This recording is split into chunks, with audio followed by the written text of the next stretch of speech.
प्यारे साथियों नमस्कार। मैं आश्वस्त हूँ कि आप बिल्कुल स्वस्थ और आनंद में होंगे।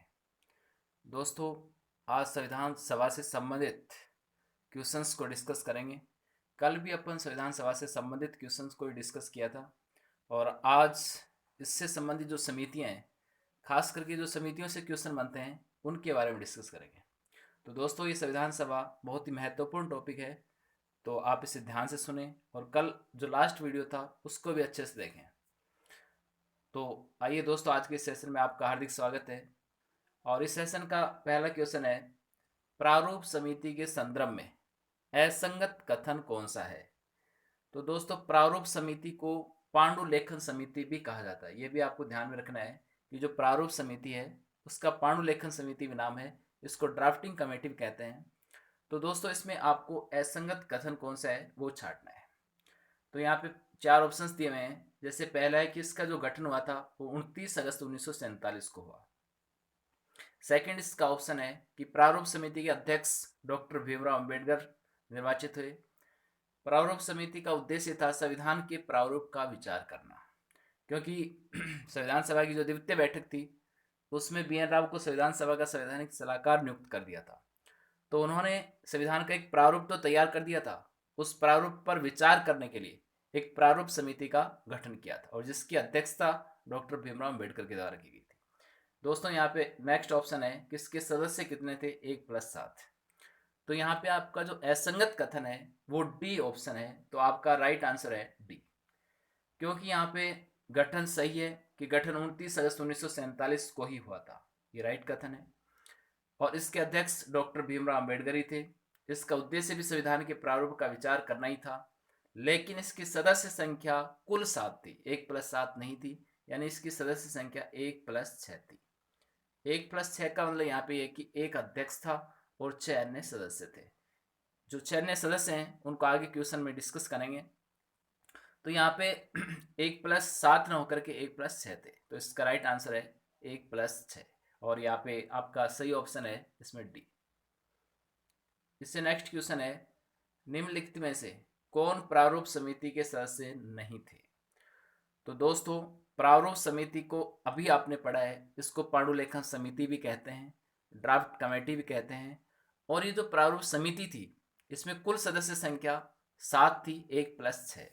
और उसी से यहाँ पे क्वेश्चन पूछा गया कि जो प्रारूप समिति है उसका कौन सा सदस्य नहीं था। अब देखिए यहाँ पे एन गोपाला स्वामी अयंगर, के एम मुंशी, ये दोनों ही प्रारूप समिति के सदस्य थे। इसी प्रकार अल्लादी कृष्णा स्वामी अय्यर और सैयद मोहम्मद सादुल्ला, ये दोनों ही सदस्य थे। इसी प्रकार एन माधवराव और टी टी कृष्णामाचारी, ये भी दोनों सदस्य थे। और इसके अलावा डी पी खेतान और बी एल मित्तल, ये भी सदस्य थे। तो ये सभी सदस्य थे, तो फिर सदस्य था कौन नहीं। तो क्वेश्चन पूछने की प्रकृति क्या है वो देखिए। क्वेश्चन यहाँ पे पूछा है कि निम्नलिखित में से कौन प्रारूप समिति के सदस्य नहीं थे। तो दोस्तों, यहाँ पे क्वेश्चन के कहने का मतलब ये है कि जो अंतिम समय में या जो प्रारूप समिति का जो आधिकारिक सदस्य थे वो अंतिम समय में कौन कौन थे। तो अंतिम समय तक एन माधवराव और टी टी कृष्णाचार्य ये थे, क्योंकि डीपी खेतान की जैसे मृत्यु हो गई थी तो इसकी मृत्यु के बाद टी टी कृष्णाचार्य यहाँ पे क्या बन गए थे, सदस्य बन गए थे। इसी प्रकार बी एल मित्र की जैसे मृत्यु हो गई थी, इसकी जगह कौन बन गए थे, एन माधवराव। तो दोस्तों, यहाँ पे डीपी खेतान और बी एल मित्तर प्रारूप समिति के सदस्य नहीं थे इस क्वेश्चन के अनुसार। तो आपका राइट आंसर होगा डी। लेकिन अगर यही क्वेश्चन इस प्रकार से पूछा जाता कि निम्नलिखित में से कौन प्रारूप समिति के गठन के समय सदस्य नहीं थे, तो जिस समय प्रारूप समिति का गठन हुआ था 29 अगस्त 1947 को, उस समय सदस्य कौन नहीं थे, तब आपका राइट आंसर होता सी। क्योंकि यहाँ पे एन माधवराव और टी टी कृष्णाचारी उस समय सदस्य नहीं थे। ये तो 48 में बने थे दोनों, क्योंकि डीपी खेतान की मृत्यु हो गई थी और बी एल मित्तर ने इस्तीफा दे दिया था। तो इस प्रकार से यहाँ पे क्वेश्चन पूछा जा सकता है। तो अगर गठन के समय सदस्य पूछें तो गठन के समय सदस्य एन गोपाला स्वामी अयंगर, के एम मुंशी, अल्लादी कृष्णा स्वामी अय्यर, सैयद मोहम्मद सादुल्ला, डी पी खेतान और बी एल मित्र थे।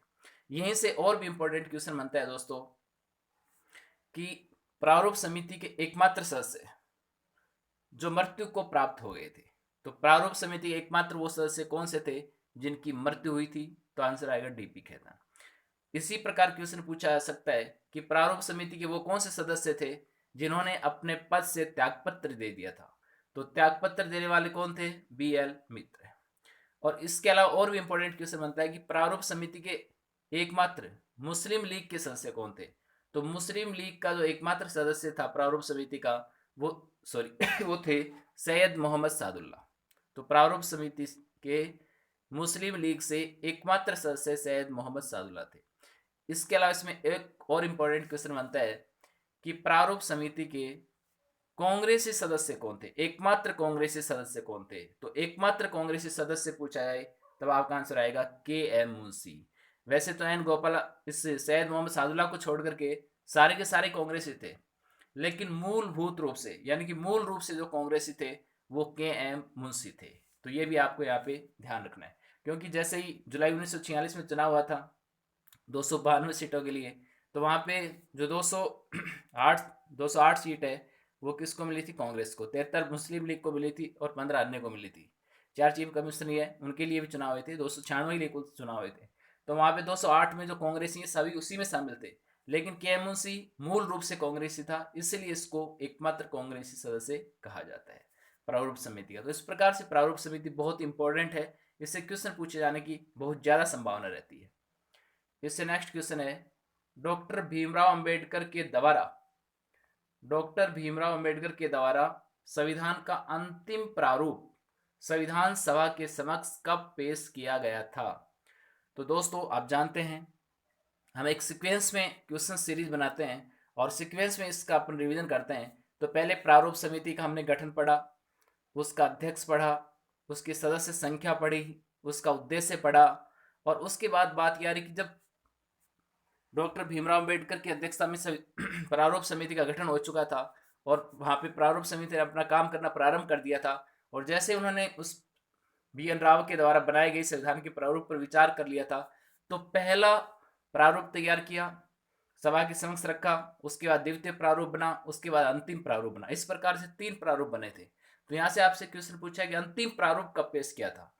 तो अंतिम प्रारूप नवंबर 1948 में, और यहाँ पे भी अगर डेट पूछी जाती है आपसे तो आपका आंसर आता है 4 नवंबर 1948 को, 4 नवंबर 1948 को। तो दोस्तों ध्यान रहे यहाँ पे प्रथम और द्वितीय प्रारूप भी पूछा जा सकता है। तो डॉक्टर भीमराव अंबेडकर के द्वारा ही संविधान का प्रारूप रखा जाएगा, क्योंकि वो उसके अध्यक्ष हैं प्रारूप समिति के। तो पहली बार उन्होंने संविधान का जो प्रारूप रखा था, प्रथम प्रारूप, वो फरवरी 1948 में रखा था। द्वितीय प्रारूप अक्टूबर 1948 में रखा था, और अंतिम प्रारूप 4 नवंबर 1948 को रखा था। दोस्तों ये आपको ध्यान रखना है। तो इस प्रकार से बहुत ही इंपॉर्टेंट क्वेश्चन बनता है प्रारूप से भी यहाँ पे। इससे नेक्स्ट क्वेश्चन है डॉक्टर भीमराव अंबेडकर ने the constitution as settled by the assembly be passed प्रस्ताव कौन से वाचन के दौरान प्रस्तुत किया था। तो देखो यहाँ पे डॉक्टर भीमराव अंबेडकर जो कि हमारे संविधान के जनक हैं, जिसको आधुनिक मनु भी कहते हैं, तो इसी प्रकार उनका बार बार नाम आ रहा है। नाम क्यों आ रहा है? क्योंकि प्रमुख जो समिति थी वो प्रारूप समिति थी और वो उनके अध्यक्ष थे। तो यहाँ पे देखो the constitution as settled by the assembly be passed, ये जो प्रस्ताव है, आप जानते हैं कि जैसे ही डॉक्टर भीमराव अंबेडकर ने 4 नवंबर 1948 को संविधान का अंतिम प्रारूप संविधान सभा के समक्ष प्रस्तुत किया था, उसके बाद संविधान सभा में उसके 3 वाचन हुए थे, यानी 3 बार उसको पढ़ा गया और उसमें त्रुटियां ढूंढी गई थी और उनको संशोधित किया गया था। तो कौन से वाचन के दौरान इसको प्रस्तुत किया गया था? तो इसके 3 वाचन कौन कौन से थे पहले तो वो आपको ध्यान रखना है। तो इसका प्रथम वाचन है 4 नवंबर से लेकर के और 9 नवंबर 1948 तक। द्वितीय वाचन था 15 नवंबर से लेकर के 17 अक्टूबर 1949 तक, और तृतीय वाचन था 14 नवंबर से लेकर के 26 नवंबर 1949। तो दोस्तों जैसे डॉक्टर भीमराव अंबेडकर के द्वारा संविधान का अंतिम प्रारूप प्रस्तुत किया था संविधान समक्ष, उसके बाद में उसकी कुछ उसमें अगर किसी भी प्रकार की त्रुटि है उसको ढूंढने के लिए और उसका समाधान करने के लिए, उसको संशोधित करने के लिए यहाँ पे 3 वाचन बुलाए गए थे, और 3 वाचन है उनकी तिथि आपको ध्यान रखनी है। तो यहाँ पे क्वेश्चन ये पूछा है कि कौन से वाचन के दौरान, अगर वहां पे संख्या पूछी जाती प्रथम वाचन, द्वितीय वाचन, तृतीय वाचन, इस प्रकार के अगर ऑप्शंस होते तो आपको तृतीय वाचन टिक करना है। तो यहाँ पे तृतीय वाचन कौन सा है? 14 नवंबर से लेकर के 26 नवंबर 1949 तक जो वाचन हुआ था वो तृतीय वाचन था। देखो जो पहला वाचन हुआ था उसमें केवल आम चर्चा हुई थी इस प्रारूप के ऊपर। उसके बाद जो द्वितीय वाचन था उसमें इसकी कमियों को ढूंढा गया था और करीबन 7,653 त्रुटियां थी। लेकिन संविधान सभा ने कहा कि ये कुछ तो बहुत ही माइनर त्रुटि हैं, इनको संशोधित करने की कोई आवश्यकता नहीं है। तो उस समय संविधान सभा ने 2,473 त्रुटियों को ही संशोधित किया था। तो ये भी इम्पोर्टेंट क्वेश्चन बनता है कि पहला जो वाचन हुआ था उसमें केवल आम चर्चा हुई थी इस प्रस्ताव के ऊपर। उसके बाद द्वितीय वाचन में इसके ऊपर गहन खंडवार इसका अध्ययन किया गया था। तो 7,653 उसमें त्रुटियां मिली और केवल 2,473 में ही संशोधन हुआ था। आप जानते हैं कि जो द्वितीय यहाँ पे वाचन हुआ था वो बहुत लंबा चला था। जैसे 4 नवंबर को जो प्रथम वाचन हुआ था वो 7वें सत्र में शुरू हो गया था। तो इस प्रकार से 4 नवंबर से लेकर के 8 जनवरी तक 7वां सत्र चला था। उसके बाद जो 8वां सत्र चला था वो वहाँ पे जनवरी में चला और उसके बाद जुलाई में, अगस्त में। तो इस प्रकार से अक्टूबर तक यानी कि 10वें सत्र तक ये चलता रहा। तो बहुत लंबा टाइम लगा इसमें। और ये तीनों वाचनों में जो कुल बैठक हुई थी संविधान सभा की, कुल 141 बैठक है, उसमें इनकी त्रुटियों को संशोधित किया गया था। 3 जो वाचन हुए थे उसमें कुल 141 बैठक बुलाई गई थी। और वैसे संविधान सभा के द्वारा संविधान में जो कुल बैठक की गई थी वो टोटल 166 बैठक थी और 12 अधिवेशन थे। तो इस प्रकार से क्वेश्चन अपने आप में बहुत ही इंपॉर्टेंट है, बहुत ही इंपॉर्टेंस रखता है। यहाँ पे देखो 24 जनवरी 1950 है, ये भी अपने आप में एक इम्पोर्टेंट बात है क्योंकि 24 जनवरी 1950 और एक 27 जनवरी 1948 दो ऐसे सत्र थे जो केवल एक एक दिन ही चले थे। दोस्तों आप जानते हैं कि संविधान सभा में कुल 166 बैठक हुई थी। संविधान सभा की जो कुल बैठक आयोजित हुई थी वो 166 बैठक आयोजित हुई थी, ये आपको ध्यान रखना है। और कुल सत्र कितने थे, अधिवेशन कितने थे? 12 सत्र चले थे। प्रथम अधिवेशन आप जानते हैं कि 9 दिसंबर से लेकर के और 23 दिसंबर 1946 तक आयोजित हुआ था, पहला सत्र। उसके बाद जो दूसरा सत्र चला वो 20 जनवरी से लेकर के और 25 जनवरी तक चला था। 20 जनवरी से लेकर के और 25 जनवरी 1946 तक। उसके बाद में देखिए यहाँ पे इस प्रकार से सत्र चलते रहे। और एक जो छठा सत्र था वो केवल एक दिन चला था, 27 जनवरी 1948 को। इसी प्रकार जो 12वां सत्र है, जो संविधान सभा की अंतिम बैठक थी, वो 24 जनवरी 1950 को। तो ये पूछा जा सकता है कि ऐसे कौन से सत्र थे जो केवल एक एक दिन ही चले थे? तो वो छठा सत्र था और एक 12वां सत्र, छठा और 12वां। छठा सत्र 27 जनवरी 1948 को और 12वां सत्र 24 जनवरी 1950 को। इससे नेक्स्ट क्वेश्चन है दोस्तों कि निम्न में से कौन सा ऐसा प्रावधान है जो 26 नवंबर 1949 को लागू हुए अनुच्छेद से संबंधित नहीं है? तो दोस्तों लास्ट वीडियो में हमने पढ़ा था कि 26 नवंबर 1949 को हमने संविधान को अंगीकृत, अधिनियमित और आत्मर्पित कर लिया था। और साथ ही यहाँ पे हमारा संविधान जो था वो आंशिक रूप से लागू हो गया था और इसके 16 अनुच्छेद लागू हो गए थे। और ये लागू होने का उल्लेख कौन से आर्टिकल से मिलता है, ये भी आपको ध्यान रखना है, 394 से। आर्टिकल जो 394 है उसमें व्यवस्था है कि इस दिन संविधान को आंशिक रूप से लागू किया गया था, जिसके तहत 16 अनुच्छेद प्रभावी हो गए थे। और इसी में यह भी व्यवस्था दी गई है कि बाकी के जो अन्य अनुच्छेद है वो 26 जनवरी 1950 को लागू होंगे। तो यहाँ पे हमने ये जो पढ़ा था कि 26 नवंबर 1949 को जो 16 अनुच्छेद लागू हुए थे वो किससे संबंधित नहीं थे। तो दोस्तों यहाँ पे फर्स्ट ऑप्शन है नागरिकता। तो नागरिकता से क्या संबंधित थे? तो दोस्तों आपका आंसर आएगा नागरिकता से संबंधित थे। निर्वाचन से भी संबंधित थे, राष्ट्रपति की शपथ से भी संबंधित थे, लेकिन राष्ट्रपति के निर्वाचक मंडल से संबंधित नहीं थे। क्योंकि आपने पढ़ा होगा कि जो 16 अनुच्छेद थे उसमें आर्टिकल 5, 6, 7, 8 और 9, ये 5 आर्टिकल नागरिकता से संबंधित ही थे। तो यहाँ पे सही आंसर है कि नागरिकता से संबंधित थे। निर्वाचन से संबंधित आर्टिकल 324 आपने पढ़ा था, ये भी 26 नवंबर को लागू हो गया था, तो निर्वाचन से संबंधित थे, निर्वाचन के अधिकार नियंत्रण निर्देशन से संबंधित है। और आर्टिकल 60 भी इसी दिन लागू हो गया था। आर्टिकल 60 राष्ट्रपति की शपथ से संबंधित है, लेकिन राष्ट्रपति का जो निर्वाचक मंडल का उल्लेख है वो आर्टिकल 54 में है। तो आर्टिकल 54 इस दिन लागू नहीं हुआ था, तो ये आपको ध्यान रखना है। इसके अलावा टोटल आर्टिकल जो 16 थे वो कौन कौन से थे वो आपको ध्यान रखना है। और जो किससे संबंध रखते हैं, तो नागरिकता से, निर्वाचन से, राष्ट्रपति के शपथ से, राष्ट्रपति की अंतरिम शक्ति से, अंतरिम संसद की विशिष्ट शक्तियों से इनका उल्लेख था। इसमें जो प्रमुख आर्टिकल है, आर्टिकल 5, 6, 7, 8, 9, 60, 324, 366, इसके अलावा 367 और 379, 380, 388, 391, 392, 393 और 394, इस प्रकार से 16 आर्टिकल उस दिन लागू हो गए थे। तो टोटल आर्टिकल है, इसकी संख्या याद रखनी है, 16 थे। कौन कौन से आर्टिकल थे वो याद रखना है, किस किस से संबंधित थे वो याद रखना है। इससे नेक्स्ट क्वेश्चन है, संविधान सभा की अंतिम बैठक 24 जनवरी 1950 को ही, ये आप सब जानते हैं, ये अंतिम सत्र था। संविधान सभा का अंतिम सत्र और अंतिम बैठक थी, और ये एक ही दिन का सत्र था। तो इस दिन हमारी संविधान सभा ने क्या क्या स्वीकार किया था, किसको स्वीकार नहीं किया था, उसी के संदर्भ में क्वेश्चन है कि संविधान सभा की अंतिम बैठक 24 जनवरी 1950 के संदर्भ में असंगत कथन कौन सा है। तो दोस्तों 24 जनवरी 1950 को संविधान सभा ने राष्ट्रीय गीत को स्वीकार किया था। संविधान सभा ने राष्ट्रीय ध्वज को स्वीकार इस दिन नहीं किया। संविधान सभा ने राष्ट्रीय गान को स्वीकार किया था। डॉक्टर राजेंद्र प्रसाद को इस दिन मनोनीत नहीं किया था। इस दिन संविधान सभा ने राष्ट्रीय पंचांग को स्वीकार भी नहीं किया था। क्वेश्चन आपसे ये पूछा गया कि असंगत कौन कौन से हैं, तो आप देख पा रहे हो असंगत कौन कौन से हैं, बी, डी और ई। तो बी, डी, ई कहाँ पे है, थर्ड नंबर पे, तो इसका राइट आंसर आएगा थर्ड।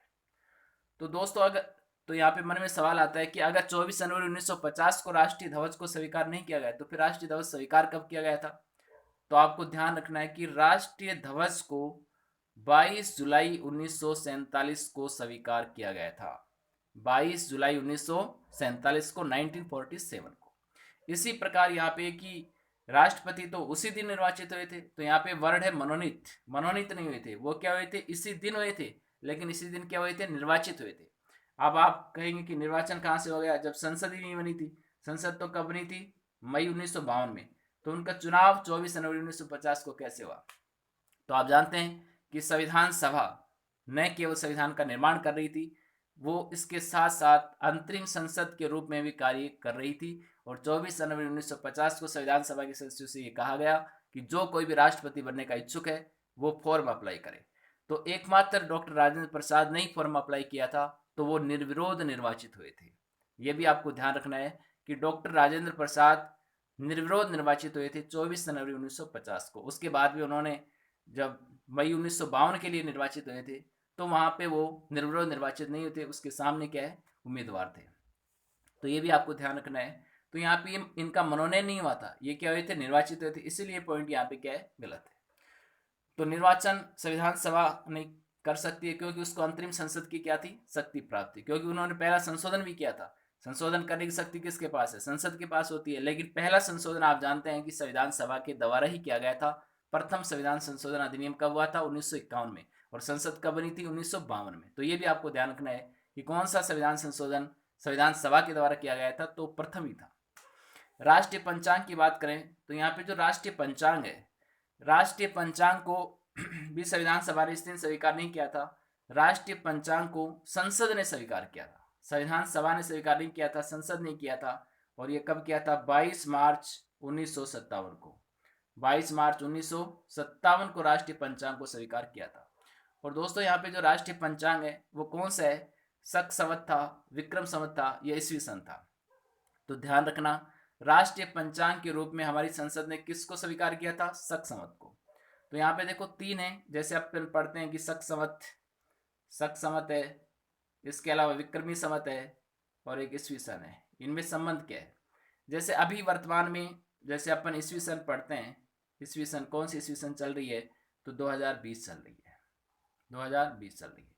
विक्रम संवत इससे 57 साल आगे चलता है, तो विक्रमी संवत कौन सी चल रही है, 2077 चल रही है। इसी प्रकार ईस्वी सन, आप जानते हैं कि जो आपकी ईस्वी सन है, सॉरी यहाँ पे जो शक संवत है, शक संवत कौन सा है, तो आपकी जो ईस्वी सन 2020 है, इससे 78 साल पहले चलती हो, 78 साल पीछे है, तो दो यानी कि 1942 है। तो 1942 तो कौन सी है, शक संवत चल रही है। 2077 क्या है, विक्रम संवत है, और 2020 ही क्या है, ईस्वी सन है। ये भी आपको ध्यान रखना है। और यहाँ पे हमने राष्ट्रीय पंचांग के रूप में किसको स्वीकार किया था, शक संवत को, ये आपको ध्यान रखना है। जबकि हिंदू पंचांग किसको स्वीकार करता है, विक्रमी संवत को। तो इस प्रकार से नेक्स्ट क्वेश्चन है 7। संविधान सभा ने राष्ट्रमंडल में भारत की सदस्यता को कब सत्यापित किया था। आप जानते हैं कि भारत स्वतंत्रता अधिनियम 1947 में यह स्पष्ट प्रावधान था कि भारत चाहे तो ब्रिटिश राष्ट्रमंडल का सदस्य हो भी सकता है और वो चाहे तो नहीं भी हो सकता है। तो यहाँ पे हमारी संविधान सभा ने भारत को एक राष्ट्रमंडल के सदस्य के रूप में, जो सदस्य के रूप में सत्यापित किया था, वो कब किया था। यहाँ पे ऑप्शन है जनवरी 1949, मई 1949, अगस्त 1949, नवंबर 1949। तो दोस्तों इसका राइट आंसर है मई 1949। तो संविधान सभा ने जो राष्ट्रमंडल का भारत को सदस्य बनाया था, सदस्य के रूप में सत्यापित किया था, वो मई 1949 में किया था। बहुत इंपॉर्टेंट है। आपको सन तो याद है कि 1949 में हम राष्ट्रमंडल के सदस्य बन गए थे, लेकिन यहाँ पे मंथ पूछा जा सकता है जनवरी, मई, अगस्त, नवंबर। तो आपका राइट आंसर होगा मई 1949। इससे नेक्स्ट क्वेश्चन है, और बहुत ही इंपॉर्टेंट क्वेश्चन है कि सूची फर्स्ट को सूची सेकंड से सुमेलित कीजिए। दोस्तों यहाँ पे कुछ कथन है और कुछ कथन करता है, यानी किस किस ने ये कथन कहा था। तो पहला है कि डॉक्टर राजेंद्र प्रसाद, सेकंड केवी राव, थर्ड विंस्टन चर्चिल है, और फोर्थ पंडित जवाहरलाल नेहरू है। तो दोस्तों डॉक्टर राजेंद्र प्रसाद है, उन्होंने क्या कहा था, उन्होंने एक कथन कहा था। और जैसे ही संविधान सभा की अंतिम बैठक हुई थी 24 जनवरी 1950 को, उस दिन एक धन्यवाद ज्ञापन चल रहा था, और धन्यवाद ज्ञापन के दौरान सभी जो संविधान सभा के सदस्य थे वो मंच पर आकर और मंच को संबोधित कर रहे थे संविधान सभा के सदस्यों को। तो वहीं जब डॉक्टर राजेंद्र प्रसाद की बारी आई तो उन्होंने कहा कि मैंने अपने इस संविधान सभा के अध्यक्षता के रूप में जो भी काम किया है, क्योंकि वो संविधान सभा के स्थायी अध्यक्ष बन गए थे द्वितीय बैठक में, तो उन्होंने कहा कि मैंने एक अच्छा काम किया है, और वो डॉक्टर भीमराव अम्बेडकर को प्रारूप समिति के अध्यक्ष के रूप में निर्वाचित करना। तो उन्होंने कहा कि क्योंकि जिस प्रकार से एक जहाज को चलाने के लिए पायलट की आवश्यकता होती है, उसी प्रकार एक लड़ाकू विमान है, उसको चलाने के लिए एक बहुत ही स्किल्ड पायलट की जरूरत पड़ती है। तो हमारे यहाँ पे डॉक्टर भीमराव अम्बेडकर साहब हैं, वो संविधान सभा के एक दक्ष पायलट थे। तो संविधान सभा का जो दक्ष पायलट डॉक्टर भीमराव अम्बेडकर को कहा था, वो किसने कहा था, डॉक्टर राजेंद्र प्रसाद ने कहा था। तो इसका राइट आंसर क्या आएगा, डी, केवी राव। केवी राव ने क्या कहा था, उन्होंने कहा कि डॉक्टर भीमराव अम्बेडकर साहब न केवल संविधान के जनक हैं बल्कि संविधान की जननी भी हैं वो। तो यहाँ पे इसका राइट आंसर क्या आएगा, सी। विंस्टन चर्चिल, विंस्टन चर्चिल ने जैसे ही संविधान सभा की प्रथम बैठक का आयोजन हुआ था 9 दिसंबर 1946 को, तो आप जानते हैं कि प्रथम बैठक का मुस्लिम लीग ने बहिष्कार किया था। तो उस मुस्लिम लीग के बहिष्कार के आधार पर उन्होंने कहा था कि ये संविधान भारत के लिए जो संविधान सभा का आयोजन हो रहा है वो एक ऐसी शादी है जिसकी दुल्हन गायब है। तो ये इन्होंने मुस्लिम लीग के बहिष्कार के कारण कहा था। तो इसका राइट आंसर बी है। पंडित जवाहरलाल नेहरू ने क्रिप्स प्रस्ताव जैसे ही 1942 में भारत में प्रस्तुत किए थे, तो उन्होंने कहा कि ये पोस्ट डेटेड चेक है और ये एक ऐसा चेक है जिसका बैंक दिवालिया हो चुका है। तो इसका राइट आंसर आएगा ए। तो देखो डॉक्टर राजेंद्र प्रसाद का कथन है वो डी वाला है, केवी राव का कथन सी वाला है, विंस्टन चर्चिल का कथन बी वाला है, और पंडित जवाहरलाल नेहरू का कथन ए वाला है। तो यहाँ पे राइट आंसर आएगा डी सी बी ए। तो इस प्रकार के अगर क्वेश्चंस आते हैं एग्जाम में तो आपको इसी प्रकार से सोल्व करना है। डी सी बी ए कहाँ पे है, थर्ड नंबर पे। तो इसका राइट आंसर आएगा थर्ड, डी सी बी ए। इससे नेक्स्ट देखो यहाँ पे, राजस्थान से संविधान सभा में कुल कितने सदस्य शामिल हुए थे। राजस्थान से संविधान सभा में कुल कितने सदस्य शामिल हुए थे। तो दोस्तों यहाँ पे ऑप्शंस हैं 11, 13, 14 और 15। तो इसका जो राइट आंसर है वो है 15। आपको ये बता दें कि इसमें जो 15 सदस्य थे वो 14 सदस्य तो ब्रिटिश प्रांत से थे। इस प्रकार जो एक सदस्य था वो अजमेर मेरवाड़ा चीफ कमिश्नरी क्षेत्र से था। सॉरी 14 यहाँ पे क्या कहाँ से थे, देसी रियासत से थे। और यहाँ पे जो 15 सदस्य थे वो 15 सदस्य कौन कौन थे, वहां से भी क्वेश्चन पूछा जा सकता है। जैसे एग्जाम में क्वेश्चन पूछा जाता है कि जो यहाँ पे केंद्र शासित प्रदेश था, चीफ कमिश्नरी क्षेत्र था उस समय राजस्थान में अजमेर मेरवाड़ा था। वैसे 4 थे, ए बी सी डी। ए से क्या होता, अजमेर मेरवाड़ा, बी से आपका बलूचिस्तान, सी से कुर्ग, और डी से दिल्ली। तो अजमेर मेरवाड़ा राजस्थान में था, तो वहां से कौन था, मुक्त बिहारी लाल भार्गव। तो अजमेर मेरवाड़ा से संविधान सभा में जो सदस्य गए थे वो मुकुट बिहारी लाल भार्गव गए थे। इसके अलावा देखो यहाँ पे कुछ राजा महाराजा थे वो भी गए थे, जैसे सरदार सिंह, जसवंत सिंह, दलेल सिंह, ये भी गए थे। इसी प्रकार जो प्रजामंडल से सदस्य गए थे वो भी, यानी कि करीबन यहाँ पे जो 10 सदस्य है वो प्रजामंडल से गए थे। और 10 सदस्य वो प्रजामंडल से कौन कौन से गए थे, जैसे जयनारायण व्यास, इसी प्रकार बलवंत सिंह मेहता, माणिक्यलाल वर्मा, हीरालाल शास्त्री, गोकुलाल असावा और गोकुल भाई भट्ट। इसके अलावा वीटी कृष्णमाचारी और राज बहादुर सिंह और रामचंद्र उपाध्याय और हरिश्चंद्र माथुर, ये कुल सदस्य यहाँ पे टोटल 15 सदस्य थे जो राजस्थान से संविधान सभा के सदस्य के रूप में निर्वाचित हुए थे। इस प्रकार से आपको ध्यान रखना है कि राजस्थान से संविधान सभा में कुल कितने सदस्य गए थे, 15 सदस्य। एक सदस्य कहाँ से था, चीफ कमिश्नर क्षेत्र से, बाकी 14 किससे थे, देशी रियासतों से थे। इससे नेक्स्ट क्वेश्चन है, सूची फर्स्ट का सूची सेकंड से सही मिलान कीजिए। तो दोस्तों ये मिलान वाले क्वेश्चन है, बहुत इंपॉर्टेंट क्वेश्चन होते हैं, इनके आने का ट्रेंड ज़्यादा रहता है। तो आप जानते हैं कि संघ शक्ति समिति अलग है और संघ संविधान समिति अलग है। तो संघ शक्ति समिति और संघ संविधान समिति दोनों ही, इन दोनों के आपके जो अध्यक्ष हैं वो कौन है, ये आपको ध्यान रखना है। तो संघ शक्ति और संविधान समिति के अध्यक्ष कौन है, पंडित जवाहरलाल नेहरू। तो इसका आंसर आ जाएगा ए। इसी प्रकार प्रांतीय संविधान समिति है, प्रांतीय संविधान समिति के कौन है, सरदार वल्लभ भाई पटेल। तो इसका आंसर आएगा सी। मौलिक अधिकार और अल्पसंख्यक संबंधी परामर्श समिति के कौन है, सरदार पटेल ही है। इसी प्रकार संचालन समिति और प्रक्रिया और नियम समिति के कौन है, आपके राजेंद्र प्रसाद। तो यहाँ पे आंसर आएगा बी और इसका भी बी। इसी प्रकार मौलिक अधिकार उप समिति और झंडा समिति, इन दोनों की कौन है, जे.बी. कृपलानी है। तो यहाँ पे आपका आएगा एफ।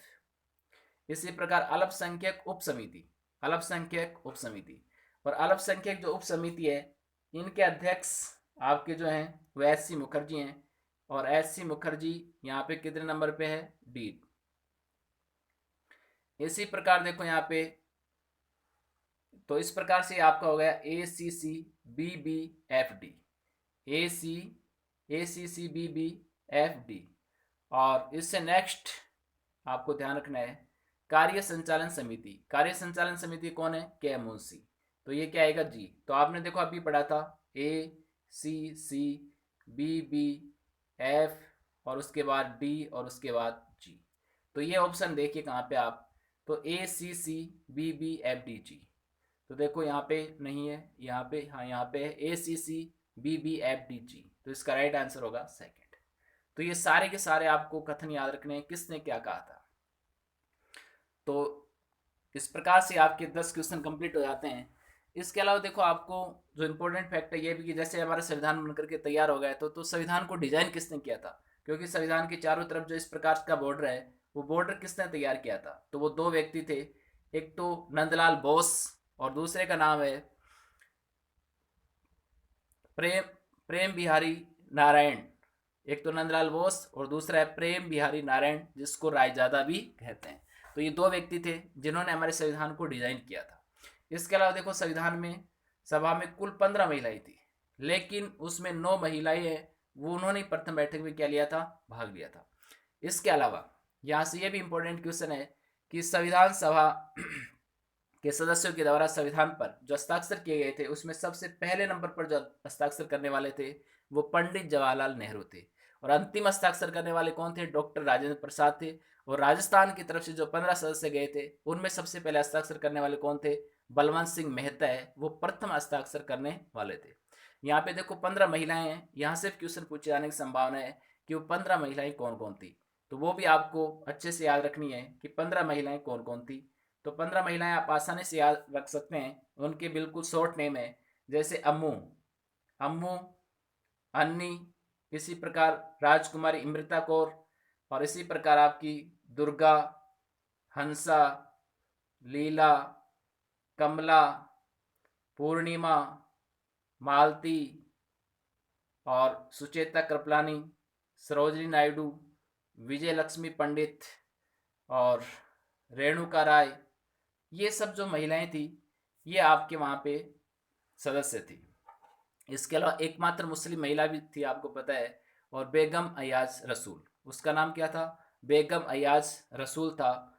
बेगम अयाज रसूल और एक थी दक्षिणी। तो इस प्रकार से टोटल 15 महिलाएं थी जो संविधान सभा की सदस्य थी। तो क्वेश्चन पूछा जा सकता है कि निम्नलिखित में से कौन सी महिला संविधान सभा की सदस्य नहीं थी। तो ये आपके 15 के 15 नाम आपको याद रखने हैं। तो फर्स्ट है अम्मू, अन्नी, राजकुमारी अमृता कौर, दुर्गा, हंसा, लीला, कमला, पूर्णिमा, मालती, सरोजनी नायडू, सुचेता कृपलानी, विजयलक्ष्मी पंडित, रेणुका रॉय, बेगम अयाज रसूल और ये आपकी दक्षिणी। तो इस प्रकार से अधिकतर महिलाएं मद्रास मद्रास साइड से थी, यूपी से थी, केरल से थी, राजस्थान से कोई भी महिला नहीं थी। और एकमात्र मुस्लिम महिला पूछे तो बेगम अयाज रसूल थी। तो इस प्रकार से आप इसको ध्यान रख सकते हैं। इसी प्रकार एक डेटा और भी है कि हम जानते हैं कि 296 सदस्य हैं, उनका चुनाव हुआ था। और इसके अलावा जो 93 सदस्य थे वो देशी रियासतों से थे।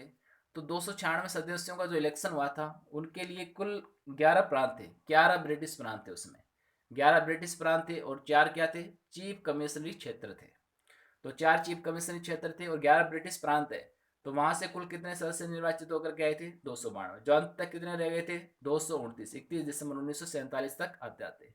तो यहाँ पे जो 11 प्रांत थे वो कौन कौन से थे, जिन 11 प्रांतों से यहाँ पे संविधान सभा के सदस्य निर्वाचित होकर के आए थे, तो ये भी आपको ध्यान रखना है। बंगाल, बिहार, बम्बई, मद्रास, सिंध, असम, पंजाब, ओडिशा, मध्य प्रांत, संयुक्त प्रांत, उत्तर पश्चिम सीमा प्रांत, उत्तर पश्चिम सीमा प्रांत। तो इस प्रकार से ये जो 11 सदस्य थे, सॉरी यहाँ पे 11 प्रांत थे, जिनसे 292 सदस्य उस समय निर्वाचित होकर के आए थे प्रति 10 लाख की जनसंख्या पर एक जनप्रतिनिधि। तो 11 कौन कौन से थे ये आपको ध्यान रखना है। बंगाल, बिहार, बम्बई, मद्रास, सिंध, असम, पंजाब, उड़ीसा, मध्य प्रांत, संयुक्त प्रांत, उत्तर पश्चिम सीमा प्रांत, ये 11 टोटल थे। इस प्रकार से यहाँ पे बेसिक क्वेश्चंस पूछे जाने की बहुत संभावना रहती है और फैक्ट्स आते हैं। इसके अलावा देखो यहाँ पे डॉक्टर भीमराव अम्बेडकर के द्वारा एक पुस्तक भी लिखी गई थी, थॉट्स ऑफ पाकिस्तान, पाकिस्तान के विचार। जो पुस्तक है ये किसके द्वारा लिखी गई थी, डॉक्टर भीमराव अम्बेडकर के द्वारा ही लिखी गई थी। और दोस्तों आप जानते हैं कि 26 जनवरी को हमारा संविधान पूर्ण रूप से लागू हुआ था, जबकि संविधान बनकर के तो 26 नवंबर 1949 को तैयार हो गया था। उसी दिन संविधान सभा ने इसको अंगीकृत अधिनियमित आत्मर्पित कर लिया था। लेकिन इतना वेट क्यों किया, क्योंकि कांग्रेस का जो वार्षिक अधिवेशन था, लाहौर अधिवेशन 1929 का, उसमें यह तय किया गया था कि हम प्रत्येक 26 जनवरी को पूर्ण स्वराज दिवस के रूप में मनाएंगे। और 26 जनवरी 1930 को पहली बार पूर्ण स्वराज दिवस के रूप में मनाया था। तो इसीलिए, क्योंकि हम जब आज़ाद हुए थे तो 15 अगस्त को हमने स्वतंत्रता दिवस तो मना लिया था, लेकिन उस 26 जनवरी की जो महत्ता है वो कम नहीं हो जाए, इसलिए हमने उसके जो बचे हुए जो आर्टिकल्स थे या पूर्ण रूप से जो संविधान लागू किया था वो 26 जनवरी को इसीलिए लागू किया था। और जब भारत स्वतंत्र हो गया था 15 अगस्त 1947 को, और हमारा संविधान लागू होता है 26 जनवरी 1950 को, तो यहाँ पे भी बहुत इंपॉर्टेंट फैक्ट है कि जब 15 अगस्त 1947 को भारत आज़ाद हो जाता है और संविधान लागू हो जाता है 26 जनवरी को, तो इसके बीच में जो शासन व्यवस्था है वो कैसे चलेगी, इस बात की व्याख्या कौन से आर्टिकल में, आर्टिकल 395 में 395। तो यहाँ पे 395 इससे रिलेटेड है, इसको याद रखना है। क्योंकि भारत स्वतंत्रता अधिनियम 1947 में व्यवस्था की गई थी कि 15 अगस्त 1947 से लेकर के और 26 जब तक संविधान लागू नहीं होगा, जब तक भारत शासन अधिनियम 1935 के प्रावधानों के तहत भारत की शासन व्यवस्था को संचालित किया जाएगा। और उसके बाद आर्टिकल जो 395 शामिल किया गया था उसके तहत भारत शासन अधिनियम 1935 और 1947 दोनों अधिनियमों को समाप्त कर दिया गया था। तो दोनों अधिनियम समाप्त करने के लिए आर्टिकल 395 को शामिल किया था। यह अंतिम आर्टिकल था संविधान का। तो दोस्तों आपको प्रत्येक एक क्वेश्चन को अच्छे से एक एनालिसिस करके आपको उसको समझना है। और मैं उम्मीद करता हूँ कि आपके जो सारे क्वेश्चंस हैं जो संविधान सभा से संबंधित हमने 20 क्वेश्चन डिस्कस किए हैं अच्छे से समझ में आए होंगे। तो प्यारे साथियों, मैं आपके सुखद और उज्जवल भविष्य की कामना करता हूँ। बहुत बहुत शुक्रिया आपका दोस्तों, धन्यवाद।